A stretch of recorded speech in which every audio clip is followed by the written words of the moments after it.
Hello, Darryl Morin here at Advanced Wireless, and thank you for joining us this week for Quick Tech in 2. Today we're going to be reviewing the Wing NSight with Advanced Troubleshooting module feature in Extreme Networks' all-new wireless Wing product line. So once again, just really quick, for those of you who don't know, Advanced Wireless is one of the world's premier providers of wireless LAN and mobile computing solutions, providing solutions to customers in over 8 countries worldwide and in every state and territory throughout the United States. You can find more information on AWI at www.awimobility.com. But as I mentioned before, this week's Quick Tech in 2 is going to focus on Extreme Networks' wireless Wing. Once again, they have a couple of different product families in wireless. We're talking the wireless Wing solution that uses NSight, their GUI-based advanced analytics engine. Once again, we haven't seen anything that is even comparable to this on the market with regards to ease of use, the quality of the information it gives you, etc. But we're going to be testing out the Advanced Troubleshooting module that's built right into that.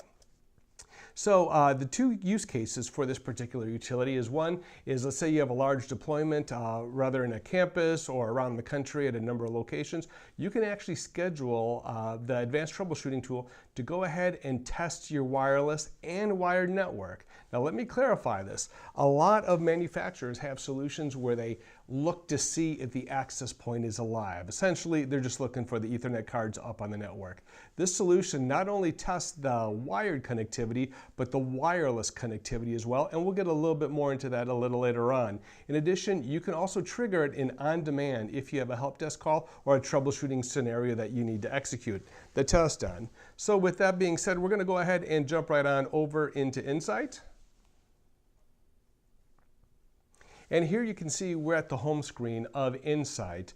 Here I can see my basic information, what applications are being used by usage, what are the top 10 locations, I have the applications that are running, and any type of information I could actually hope to get with regards to what's running over the wireless network, what's the throughput, number of clients, all those types of things, who's having wireless issues with regards to signal to noise ratio, etc. But just for this scenario, this quick tech in 2, let's go over to the map view. And here I see that all my access points are up and running. I can get signal to noise ratio, usage information, all at a click of a button. But let's say I was having an ongoing issue somewhere. Let's say it's down here around AP number 1. Even though it's green, it's reporting right. Let's say I'm having a help desk ticket and I need to confirm that not only the access point's up, but that a client can connect to the radio on that access point and push data out to the internet or to a server and get it back. So how would I do something like this? Extreme Networks Wireless Wing is the only manufacturer, is the only solution that can provide this level of functionality here. I'll click on the Tools tab right here. And I have a system test here set up, and just so you understand what's on that system test, I've told it to go out and ping Google. I told it to do a trace route to Google. I could actually even do a throughput test if I wanted, and that I want the testing agent to use DHCP, use a random address that it receives. I could also give it a particular MAC address if I wanted to spoof that, and to get DNS automatically. So that's all in there. So I'm going to go ahead right now and tell it to run in an on-demand fashion.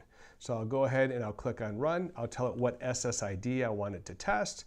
And right here, automatically, the system knows that Wireless LAN 10 has 802.1x authentication. So it's requiring an EP username and password. I will go ahead and put that in.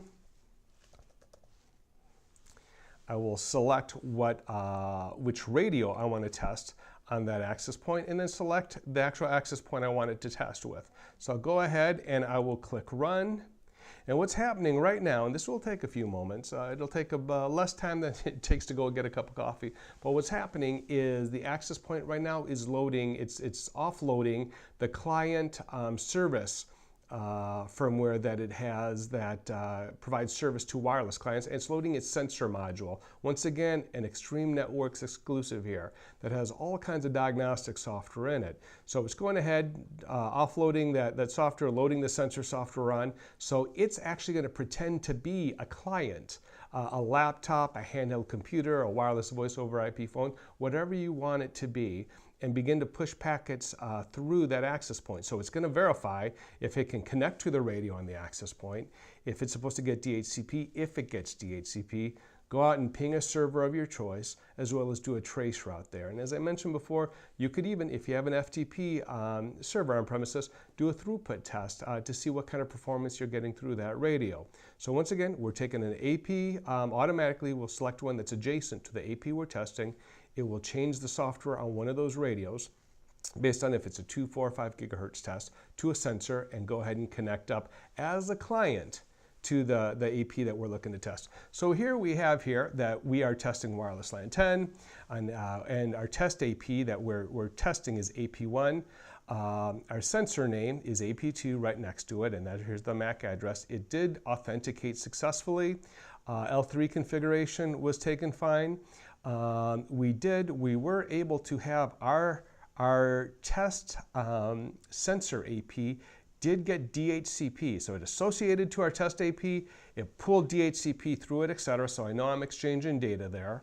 And then it went on to go ahead and ping this IP address 5 times successfully and do a trace route on it as well. And it came back with the positive ARP cache test result as well, and test is completed. So right now I know that that AP, the radio on that AP, that SSID is fully up and running. So not only did it test the radio on the AP, not only did it test the Ethernet connectivity on that AP, but it actually took it all the way through my network to get out through the various firewalls, to the router, etc. So it wrung out my entire configuration here, all within a few moments. So once again, thank you for joining us this week at AWI's Quick Tech in 2. We look forward to seeing you next week.